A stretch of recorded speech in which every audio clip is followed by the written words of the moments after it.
Now on Inside California Politics, the CDC says fully vaccinated people can ditch their masks in most situations, but Californians will have to keep them through June 15th. The governor is defying the CDC in a way that can only serve to undermine public confidence. Plus, Team Newsom ramps up the anti-recall effort. My message to them is go knock yourself out. How the governor's lead campaign strategist plans to keep him in office.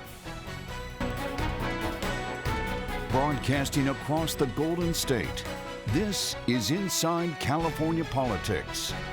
Thanks for joining us for Inside California Politics. I'm Frank Buckley in Los Angeles. And I'm Nikki Lorenzo in Sacramento. This week, Governor Newsom announced new reopening guidelines for California starting on June 15th. There will be no longer any capacity restrictions or distancing requirements, but there will be a recommendation that outdoor gatherings with 10,000 or more people require proof of vaccination, negative COVID tests, or face coverings. For indoor gatherings with 5,000 people or more, the state will require venues to mandate proof of either vaccination or negative COVID tests. This as the governor continues to fight the recall effort. Governor Newsom's chief campaign strategist, Ace Smith, joining us now. Ace, great to have you here on Inside California Politics. I want to ask you, as the governor's chief campaign strategist, what is the message to Californians that Governor Newsom is undeserving of this recall? Our message is very simply this: you have a choice. And it's a choice, and you can pick between two competing visions for the state of California. And you can pick the very dark, divisive vision of Donald Trump and the recallers, people who are, this Republican recall is run by folks who are, connected to QAnon conspiracy theorists, anti-vaxxers, Proud Boys, you name it.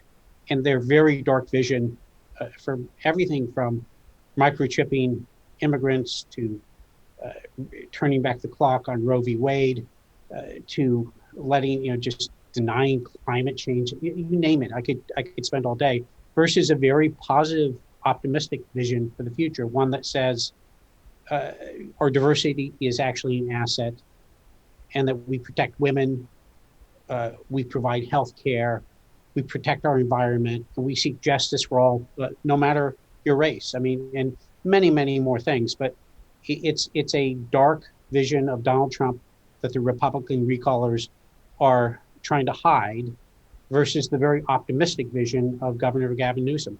And we'll put those two up against each other any day of the week. I want to ask you about the counter argument to calling this a partisan recall, a Republican recall. Of course, those tied to the recall effort say Democrats are supporting this, independents are supporting this, but some Democrats, top Democrats, Christine Pelosi was on our show a couple of weeks ago and says it's a bit risky to say this is a partisan recall. What do you say to that? I just say that's the facts. You can make up whatever fiction you want and say whatever you want, but the biggest donor is the National Republican Committee. It is the people behind it are the Trumpers, the 34% of Californians that voted for Donald Trump. That is what this is. And will there always be a few, folks from other parties scattered in? But frankly, the numbers are minuscule. And their argument that there's lots of Democrats involved in this, it's just frankly embarrassing. Perfect segue there. I heard you in an interview about a year ago, and I'm going to paraphrase here. You can tell me if I get your quote wrong, but basically you were asked about, how do you win an election? And you said, figure out how many votes you need and then go find those voters. Those tied to the recall, their playbook they put out last week is they're going to go after Latino voters and the AAPI community. Do you think the governor struggles with those voters? Well, that's a wonderful fantasy that I'm glad they believe. We believe we're incredibly strong in those groups. And, my message to them is go knock yourself out. Anytime you bring up the recall here in California, everybody likes to go, what about 2003? Well, back in 2003, nobody knows 2003 better than you because you were there front and center. Times are different. Find me a governor in this country, Republican or Democrat, DeSantis in Florida, Cuomo in New York, Abbott in Texas, Whitmer in Michigan. When the shutdowns were happening and businesses were closed, people were upset with their elected officials. That being said, Gray Davis and Gavin Newsom, these recalls are not one and the same. They're radically different, and California has changed so much. It's a huge, long period of time. But more than anything, I think when really, we're kind of in almost like a haze right now and coming out of it. And when you look back, you appreciate that a governor has to make tough and sometimes very unpopular decisions.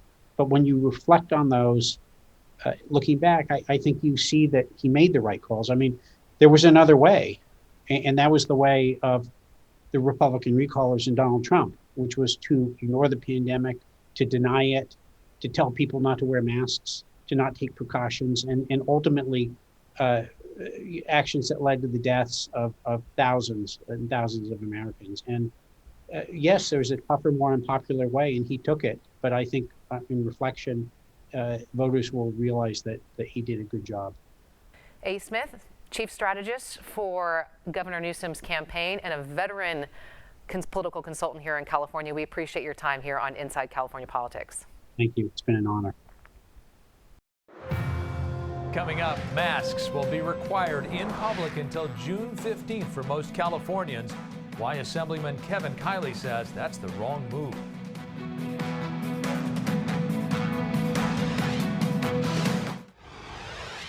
New CDC guidance says fully vaccinated people no longer need to wear a mask in most situations. But Governor Newsom says California will not adopt these new rules until June 15th. Assemblyman Kevin Kiley joins us now with why he says that's a bad move.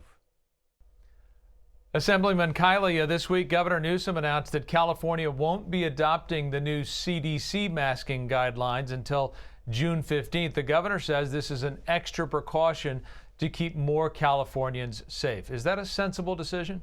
No, it's not. Nate Silver, who many consider the high priest of data science, has referred to the irrational and not very science-driven regime of COVID policies in California. And this is yet another example of that, where the governor is defying the CDC in a way that can only serve to undermine public confidence in the guidance of the CDC going forward. It reminds me of last year when Governor Newsom started to cast doubt on the FDA and the vaccine, saying that we couldn't take their word for it about whether it was safe. And this drew a sharp rebuke from the chair of the U.S. Senate Health Committee, who said that the governor was attacking the career scientists at the FDA, he was undermining confidence in the vaccine, and he was costing lives. Let me ask you about another part of the new CDC guidelines. They only apply to fully vaccinated people. Is there a way to ensure that those guidelines are enforced?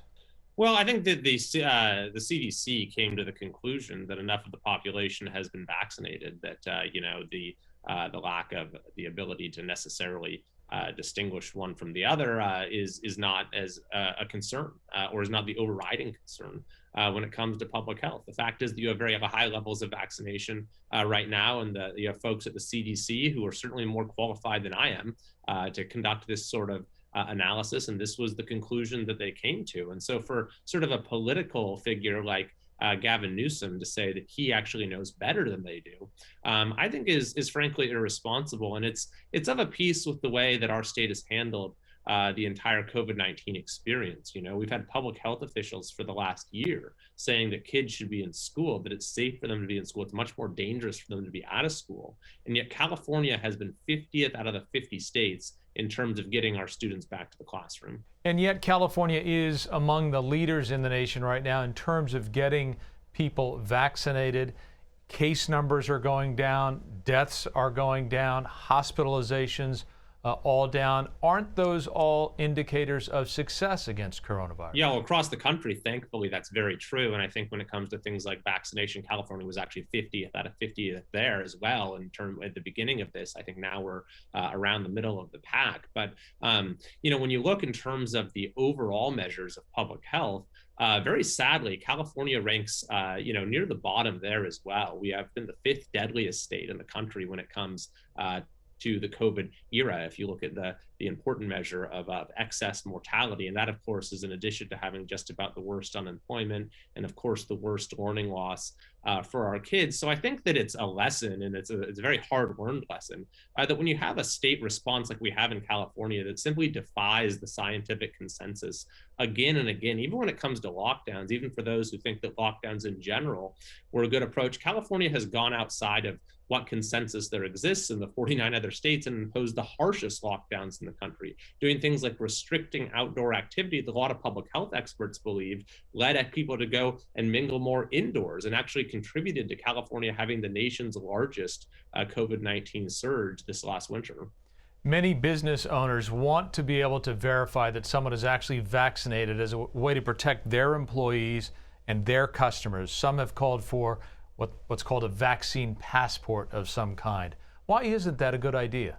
Well, I'm wary of this idea, and folks like the ACLU, for example, have raised concerns about creating this sort of checkpoint society where you have to, provide personal information, in this case, personal health information, just to go about your daily activities in society, which I think is why there's sort of a pretty diverse, range of stakeholders who have expressed grave concerns about this idea. Now, I've proposed a bill that simply would say that the government should not itself institute a passport system. And according to the latest poll that I've seen from the Berkeley Intergovernmental Studies Institute, only about a third of Californians are in favor of there being a government imposed passport system. So I'm going to continue working in the legislature to make sure that that sort of thing isn't ruled out and imposed unilaterally by the executive branch.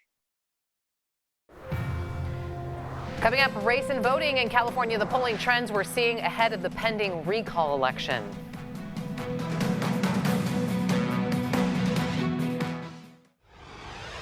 As we prepare for the pending recall election, we're also looking at race and voting trends throughout California based on the 2020 election.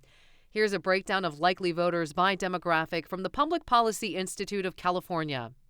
An overwhelming majority of African American voters are Democrats at 73%. Just 5% are Republicans, 17% independent. A majority of Asian American voters are also Democrats at 54%. 19% are Republicans, 26% independent. When it comes to Latino voters, 58% are Democrats, 16% are Republicans. Independent Latinos are at 20%. Now to white voters, 40% are registered Democrats, 34% are Republicans, 21% independent. And 43% of Californians who identify as another group or multiracial are likely to vote Democratic, 19% Republican, 29% independent. Joining us now to break down these voting trends is political strategist Mike Madrid. Mike, you study polling data. You've been looking at this stuff for years as a political consultant. I imagine, though, what we just talked about with the data from the Public Policy Institute of California, that was taken from 2020. When you have a general election, the turnout is going to be different than a midterm election, and then you have this random recall year, right? Yeah, that's exactly right. The highest turnout elections, those elections that have the most voters, are always presidential elections in November, the general election. And then you kind of work back from there. The midterm elections are decidedly smaller. The share of the electorate is decidedly smaller. And then you have these anomalous recalls or special elections, which can make it very challenging for both pollsters and for political strategists to actually identify, target, and communicate with those people that are most likely to vote. Usually the special election or recall election will have a lower turnout, even lower than the midterm elections. But as we've seen in the past, most notably in 2003 with Arnold Schwarzenegger, we had an exceptionally high turnout because there was so much interest in that race. I want to actually ask you about two specific groups. Latino voters, which you know well, and then AAPI, because Rescue California, the recall effort, has targeted those two groups that they are going to go after in their campaign. Do you think that that is a group, both groups, does the governor struggle with them? The governor has showed some weakness in his Latino base. He absolutely has. Most of the public polling has shown that. The AAPI segment, the Asian American Pacific Islander segment of the vote, while smaller, is increasing significantly, has been a little bit more resilient for the governor. These are going to be critical constituencies for both sides of the campaign. So it's smart for the recall proponents and opponents to actually target this group. One, because they're a little bit more malleable. There is a little bit more movement than there are with white voters and with African-American voters. But also because we are looking at a race that could potentially be 50-52% support levels for Gavin Newsom. You shift that 2 or 3 points down on a recall, and you've got yourself a horse race. Let's talk specifically about Latino voters. You know, if we even go back to the presidential election, you know, Bernie Sanders did a lot of work here in California trying to target Latino voters. I mean, what do politicians get wrong about that group? Because you have older Latino voters, younger Latino voters are very different, and then Cuban Americans are not Mexican Americans or not Filipino Americans. Everything is very different. You articulated that really well, Nikki. I mean, there are so many gradations and nuances within the Latino electorate. It's decidedly different than when I started looking at this decades ago. So I think it's important to understand that while the Latino vote is large and growing, it still sits at about 20% of the overall electorate. There are significant division lines, though, between older Latinos, those that are 40 and over, and those that are 40 and younger. The 40 and younger cohort is amongst the most progressive segment of the entire electorate. It's why Bernie Sanders, to your point, did so well in the primary leading up to the 2020 election. And we also noticed one of the other anomalous things that happened was Donald Trump actually improved his vote share with Latino voters. So this data points are telling us two very anomalous things. Are they being motivated by both Donald Trump's message and Bernie Sanders' message, or is something else going on? The reality, at least in my opinion, is for the past 30 years, Latinos have been telling us that economic opportunity and jobs is by far the biggest message that they are going to respond to.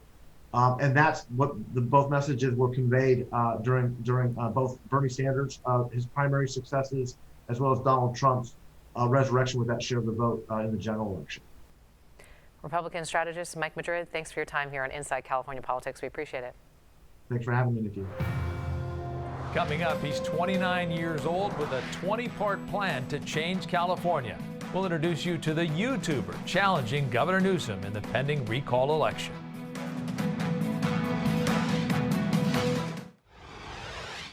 So far, more than 24 candidates have officially filed to run against Governor Newsom. You're looking at a full list now on your screen. Of that group, 6 are Democrats, including 29-year-old Kevin Paffrath, whose YouTube channel is Meet Kevin. Kevin, at 29 years old, you're the youngest candidate for governor so far. You've had great success financially on YouTube, but unless I'm mistaken, you haven't been part of public policy discussions. You've never been involved in public service.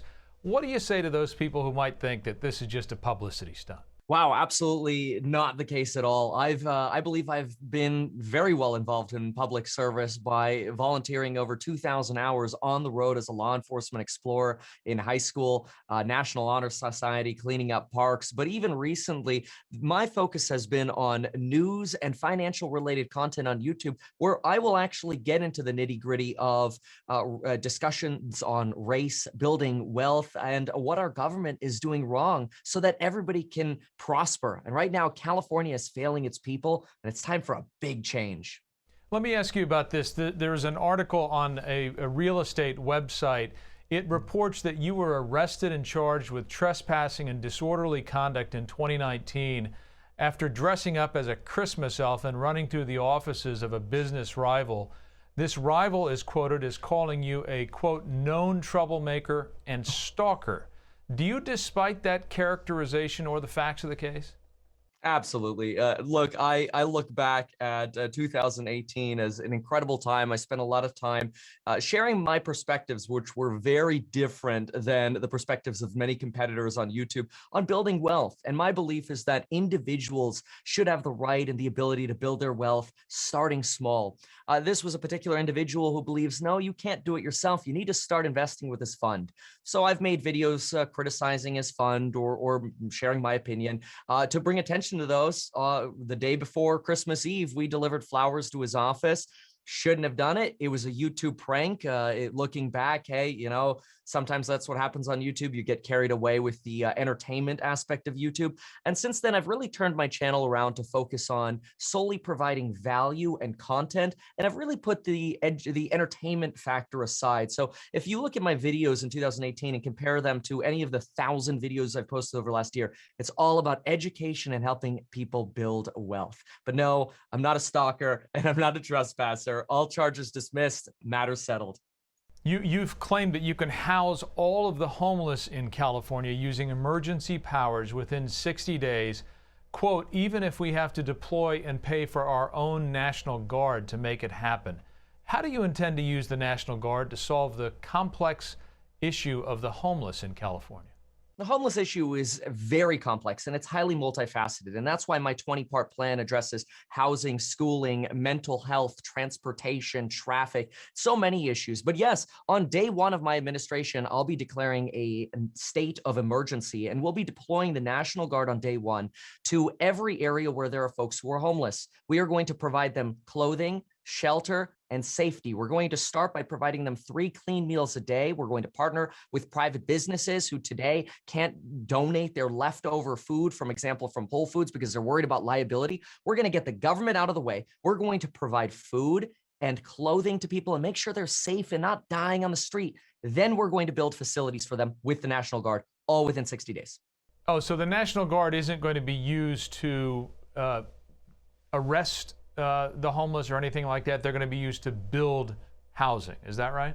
That's absolutely correct. If we can build and construct medical facilities and housing in Afghanistan in a combat zone, we can do it in California. We just have a governor who doesn't understand that we have a state of emergency. So we need to declare a state of emergency, use the National Guard to provide safety, security, and build housing. The goal is 30 days of support on the streets where the homeless are. The public feels safe. The homeless feel safe.